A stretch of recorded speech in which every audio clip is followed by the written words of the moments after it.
Akshaya Tritiya 2025 date. Akshaya Tritiya कब है, जाने मुहूर्त और महत्व। अक्षय तृतीया को शास्त्रों में युगादि तिथि माना गया है। इस दिन अबूझ मुहूर्त होता है। इस दिन किसी भी समय शुभ कार्य किए जा सकते हैं। सोना, संपत्ति, भवन, वाहन आदि खरीदना शुभ माना जाता है।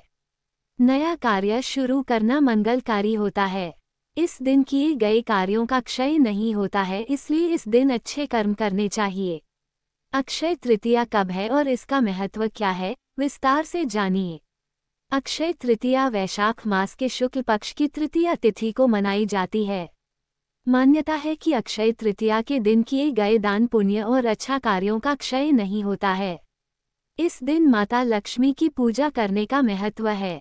इससे घर में सुख समृद्धि आती है। इस दिन नया काम शुरू करना शुभ माना जाता है। ऐसे में जानिए अक्षय तृतीया कब है, इस दिन का शुभ मुहूर्त और महत्व।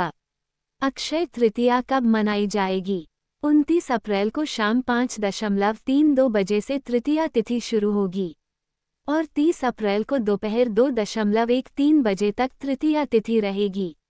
उदया तिथि की वजह से अक्षय तृतीया 30 अप्रैल दिन बुधवार को मनाई जाएगी।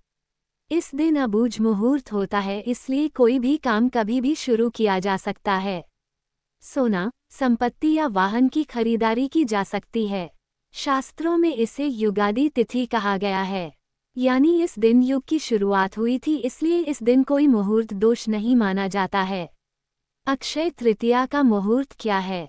भले ही अक्षय तृतीया दोपहर 2:13 बजे समाप्त हो जाएगी, लेकिन उदया तिथि की वजह से पूरे दिन अक्षय तृतीया का महत्व रहेगा।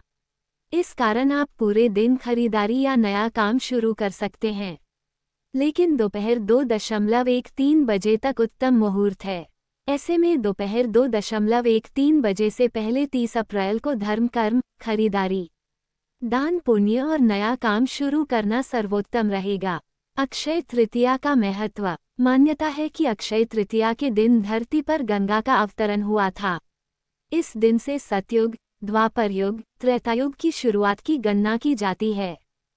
इस दिन भगवान विष्णु के दशावतार में से छठे रूप भगवान परशुराम का जन्म हुआ था। इसी तरह अक्षय तृतीया के दिन से उत्तराखंड में स्थित 4 धामों की यात्रा भी शुरू होती है। गंगोत्री और यमुनोत्री के कपाट खोले जाते हैं। मान्यता है कि अक्षय तृतीया के दिन शुरू किए गए कार्यों में दिन दूनी रात चौगुनी बढ़ोतरी होती है। इसी तरह इस दिन पाप कर्म नहीं करने चाहिए। जिस तरह पुण्य कर्म क्षय नहीं होती हैं, इसी तरह पाप कर्म भी मनुष्य के साथ बने रहते हैं।